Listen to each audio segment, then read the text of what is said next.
इमरान खान को और शाह महमूद कुरैशी को साइफर केस में 10-10 साल की कैद तो सुना दी गई है, लेकिन एक जानिब तो कमरा अदालत के वो मनाजिर जिसमें जज को जल्दी थी सजा सुनाकर भागने की, लेकिन इमरान अहमद खान नियाजी रोस्ट्रम पर खड़े होकर सजा सुनते वक्त मुस्कुरा रहा था, हंस रहा था।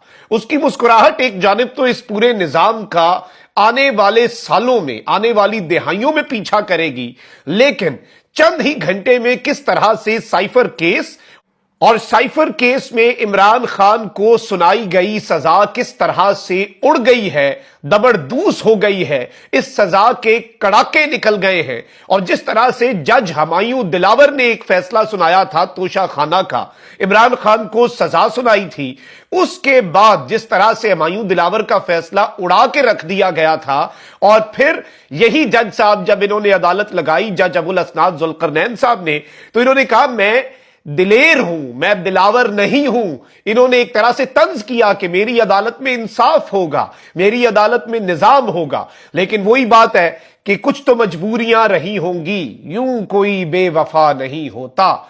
तो शायद कुछ मजबूरियां रही होंगी कि इंसाफ के तकाजे जो हैं वो पूरे नहीं किए गए। ये मैं बड़े वसूख से ये बात आपके सामने रख रहा हूं। और किस तरह से जब सजा सुनाई गई तो क्या मनाजिर थे, नई तारीख रकम हुई है, और वो खबर जो पाकिस्तान का मेन स्ट्रीम मीडिया इस वक्त नहीं दे रहा, वो भी आपके सामने हम रखते हैं। सबसे पहले नाज़रीन किराम कुछ डिटेल्स हैं, ये डिटेल्स बड़ी इंपॉर्टेंट हैं और ये बड़ी वाज़ेह है। खान साहब के 342 के बयान ने आज पूरा मंजरनामा ही बदल दिया है और पूरा धारा बदल दिया है। आज मैं जो डिटेल्स आपके सामने रखूंगा, इसके बाद आपको इमरान खान से हमदर्दी नहीं होगी। नॉर्मली तो यही होता है कि आपको जिसे सजा सुनाई जाए उससे हमदर्दी हो। मैं जो डिटेल्स आपके सामने रखूंगा, आपको इस सिस्टम जो कि इमरान खान के बुग्स में इस वक्त एक्सपोज हो चुका है, आपको इस सिस्टम के साथ हमदर्दी होगी कि उनका कोई हरबा कामयाब नहीं हो रहा। सबसे पहले बड़ी वाज़ेह खबर है, खुसूसी अदालत के जज अबुल असनाद जुल्करनैन ने अडियाला जेल में बानी पीटीआई इमरान खान और शाह महमूद कुरैशी के खिलाफ साइफर केस की समाअत की। इस सिलसिले में इमरान खान और शाह महमूद कुरैशी अदालत में मौजूद थे। समाअत के दौरान जज ने कहा कि आपके वकला हाजिर नहीं हो रहे, आपको स्टेट डिफेंस काउंसिल फराहम की गई। इस पर वकला सफाई ने कहा कि हम जिरा कर लेते हैं। जज ने वकला सफाई से कहा कि आपने मुझ पर अदम एतमाद किया है। दौरान समाअत 342 का सवालनामा शाह महमूद कुरैशी और बानी पीटीआई को दिया गया, जिस पर दोनों ने कहा कि हमारे वकला मौजूद नहीं, हम कैसे बयान रिकॉर्ड करवाएं। अच्छा, अब इमरान खान साहब जो है उन्हें इस सब के अंदर 10-10 साल की सजा सुना दी गई। जज हमायूं दिलावर साहब जो है वो आए और उन्होंने बिल्कुल बड़े सादा से 1-1.5 मिनट के अंदर भी नहीं, बल्कि सिर्फ इतना कहा, इमरान खान और शाह महमूद कुरैशी साहब मैं आपको 10 साल की कैद सजा की कैद जो है वो सुना रहा हूं, सजा ये आपकी है। और वो उठ के चले गए। अब पहले मैं आपको ये बता दूं कि इमरान खान साहब और शाह महमूद कुरैशी को 10-10 साल कैद बामुशक्कत की सजा सुनाई गई है। ये किस एक्ट के तहत है, पहले जरा ये सुन लें। बेसिकली ऑफिशियल सीक्रेट एक्ट 1923 के तहत ये सजा सुनाई गई है। बानी पीटीआई पर मुकदमा ऑफिशियल सीक्रेट एक्ट 1923 के सेक्शन 5 और 9 की दफात के तहत दर्ज था, जबकि साइफर केस में पाकिस्तान पीनल कोड की दफा 34 भी लगाई गई है। सीक्रेट एक्ट 1923 सेक्शन 5 हसास मालूमात को झूठ बोलकर आगे पहुंचाने से मुतल्लिक है। सीक्रेट एक्ट 1923 का सेक्शन 9 जुर्म करने की कोशिश करने या हौसला अफजाई से मुतल्लिक है। किसी के पास हसास दस्तावेज, पासवर्ड या खाका हो और उसका गलत इस्तेमाल हो तो सेक्शन 5 लगती है। हसास दस्तावेजात रखने के हवाले से कानूनी तकाजे पूरे ना करने पर भी सेक्शन 5 लागू होता है। पाकिस्तान पीनल कोड सेक्शन 34 जो कि इमरान खान साहब पर और शाह महमूद कुरैशी साहब के ऊपर लगा है, उसके तहत शरीक मुल्जिमान का किरदार भी मरकजी मुल्जिम के बराबर होगा। Secret act 1923 section 5 sub section 3A के तहत सजाए मौत भी हो सकती है, जबकि secret act 1923 section 5 sub section 3A के तहत ज्यादा से ज्यादा 14 साल कैद की सजा हो सकती है। अब इमरान खान साहब और शाह महमूद कुरैशी साहब को मैक्सिमम इंप्रिजनमेंट जो है वो नहीं दी गई। अब ये क्यों नहीं दी गई?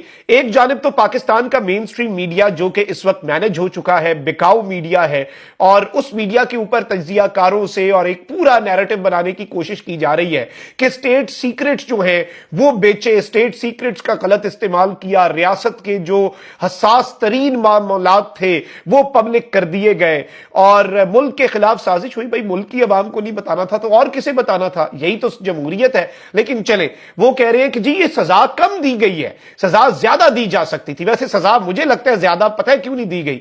सजा नाज़रीन किराम ज्यादा इसलिए नहीं दी गई क्योंकि उन्हें रिस्पांस का पता था कि लोगों ने क्या करना था। अब यहां पर अभी भी अवाम को इश्ताल दिलाने के लिए भी ये सब कुछ हो सकता है। मैं इमरान खान साहब का जो मैसेज ऑफिशियल अकाउंट पे आया है वो शेयर करता हूं, लेकिन पहले मैं आपको यह बता दूं कि इमरान खान खुसूसी अदालत के रूबरू 342 का बयान रिकॉर्ड कराने रोस्ट्रम पर आए, जिसमें उन्होंने बताया कि साइफर मेरे ऑफिस में था, जिम्मेदारी प्रिंसिपल सेक्रेटरी और मिलिट्री सेक्रेटरी की होती है। बताना चाहता हूं कि असल साजिश कैसे हुई। कप्तान ने आज रोस्ट्रम पर खड़े होकर रिकॉर्ड दुरुस्त कर दिया। खान साहब ने कहा है कि ये जो मामला हुआ है तो इसमें 3.5 साल के दौरान बतौर वजीर आजम सिर्फ साइफर की एक दस्तावेज गायब हुई। साइफर गुमशुदगी पर मिलिट्री सेक्रेटरी से कहा कि इसकी इंक्वायरी करो, जिस पर मिलिट्री सेक्रेटरी ने कहा कि इंक्वायरी की, लेकिन साइफर का कोई सबूत नहीं मिला। इमरान खान साहब ने यह भी बात कही कि यह वाहिद मेरे पूरे टेन्योर में वक्त था जब मैं मिलिट्री सेक्रेटरी पर गुस्सा भी हुआ कि यह कैसे गायब हो गया साइफर इधर से। ऑल्दो ये जिम्मेदारी वजीर आजम की तो नहीं है, यह वहां के सिक्योरिटी ऑफिसर की है, प्रिंसिपल सेक्रेटरी की है, मिलिट्री सेक्रेटरी की है, जो मामलात को देख रहे हैं। इमरान खान ने मजीद कहा कि 2 करोड़ 30 लाख वोटों से मुंतखब वजीर आजम को निकाला गया। मुंतखब वजीर आजम के खिलाफ साजिश में जनरल बाजवा और डोनाल्ड लू शामिल थे। हुसैन अक्कानी ने जनरल बाजवा के कहने पर मेरे खिलाफ लॉबिंग की। उन्होंने अपने बयान में मजीद कहा कि जनरल बाजवा से मुलाकात के लिए 3 रुकनी कमेटी बनाई। कमेटी में असद उमर, शाह महमूद कुरैशी और परवेज खटक शामिल थे। जनरल बाजवा ने कमेटी को कहा कि अपनी समत दुरुस्त करो वरना 12 साल के लिए अंदर जाओगे। रूस से वापस आया तो शाह महमूद कुरैशी ने मुझे साइफर पैगाम से आगाह किया। बानी पीटीआई के मुताबिक इस दौरान मेरी बाजवा से मुतअद्दिद मुलाकातें हुई। अदालत ने इमरान खान का 342 का बयान रिकॉर्ड करने और मुख्तसर समाअत के बाद केस का फैसला सुनाते हुए कहा कि साइफर केस में इमरान खान और शाह महमूद कुरैशी आपको 10-10 साल कैदे बामुशक्कत की सजा सुनाई जाती है। इससे ज्यादा जज साहब ने एक लफ्ज नहीं बोला और जज ने केस का इंतहाई मुख्तसर जुबानी फैसला सुनाया। अब यहां पर मैं आपको यह बता दूं कि शाह महमूद कुरैशी साहब की तरफ से तो उन्हें भी सजा सुनाई है। जज साहब को इतनी जल्दी थी और शायद वो परेशान थे या क्या था, उन्होंने शाह महमूद कुरैशी का 342 का बयान भी नहीं रिकॉर्ड किया। यानी एक तो होता है ना कि आप रोस्ट्रम पर बुलाकर हुज्जत तमाम कर लेते हैं। इमरान खान साहब का तो 342 का बयान आखिरी रिकॉर्ड हुआ, कुरैशी साहब का वो भी नहीं हुआ। और फैसला सुनाने के बाद जज अबुल असनाद जुल्करनैन बहुत ज्यादा फुर्ती से, बहुत ज्यादा तेजी से अदालत से उठकर चले गए। फैसले के बाद बानी पीटीआई और ये वहां पर मौजूद सहाफी जो है वो रिपोर्ट कर रहे हैं। फैसले के वक्त पर और फैसले के बाद बानी पीटीआई इमरान खान मुस्कुराते रहे। शाह महमूद कुरैशी ने एहतजाज किया कि मेरा तो 342 का बयान ही नहीं रिकॉर्ड हुआ। जज साहब जरा वापस तो आए ना, जरा चल के आए, मेरा बयान तो रिकॉर्ड कर ले। अब यहां पर बहुत सी चीजें हुई हैं और बड़े दिलचस्प मामलात हुए हैं। इमरान खान साहब का बड़ा वाज़ेह और 2 टोक मैसेज है। कारकुनान को एक कॉल भी दे दी है, लेकिन यह कॉल एहतजाज की कॉल नहीं है। यह कॉल इस निजाम के करता धरता जिस दिन से खौफजदा है उस दिन की कॉल है। उससे पहले मैं आपको यह भी बता देता हूं कि इस वक्त आप ये देखिए कि बैरिस्टर गौर जो है उन्होंने भी इस फैसले के ऊपर रद्द अमल दिया और उन्होंने इसे आला अदालतों में चैलेंज करने का ऐलान किया और कहा कि जज साहब ने अपनी तरफ से सवालात किए, हम उनसे क्या तवक्कुआत रखें, आइन और कानूनी तरीकाकार से हटकर केसेस को चलाया जा रहा है। तमाम कारकुनान और पीटीआई से लगाव रखने वाले तहम्मुल का मुजाहिरा करें, हमें सुप्रीम कोर्ट और हाई कोर्ट्स पर एतमाद है। कारकुनान मुश्तइल ना हो, कोई कानून हाथ में ना ले। हमारी तवज्जो इलेक्शन से हटाने की कोशिश की जा रही है, लेकिन 8 फरवरी को सबका मुहासबा होगा। अब यह एक बात बड़ी इंपॉर्टेंट है, लेकिन वहीं दूसरी जानिब इमरान खान साहब के ऑफिशियल ट्विटर हैंडल से एक पैगाम जारी होता है। पैगाम यह है कि साइफर केस पर इमरान खान का पैगाम, मेरे पाकिस्तानियों, आप सब ने यकीनन अब तक मेरे वकला से सुन लिया होगा कि किस तरह आईनी तकाजों और कानूनी ज़ाब्तों को रौंदते हुए साइफर समेत दीगर झूठे केसेस का ट्रायल मुकम्मल किया जा रहा है। याद रखें कि साइफर वो केस है जिसको 2 दफा इस्लामाबाद हाई कोर्ट कलदम करार देकर असर नौ चलाने का हुक्म दे चुकी है, क्योंकि दोनों दफा इस केस को ऐसे ही आइन और कानून को रौंदते हुए चलाने की कोशिश की गई। साइफर केस का ट्रायल, वैसे जज अबुल असनाद जुल्करनैन को सोचना चाहिए, अपनी कैपेबिलिटीज के ऊपर सवाल पूछना चाहिए खुद से कि 2 दफा उनका ट्रायल कलदम इस्लामाबाद हाईकोर्ट करार देती है।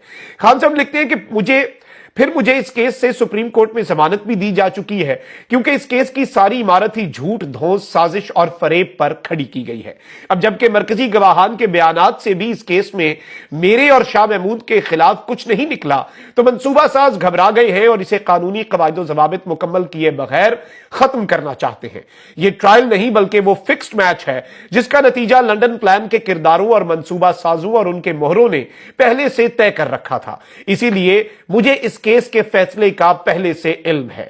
یہ لوگ چاہتے ہیں کہ اس کیس میں مجھے ایک سخت سزا سنا کر آپ کو اشتعال دلایا جائے۔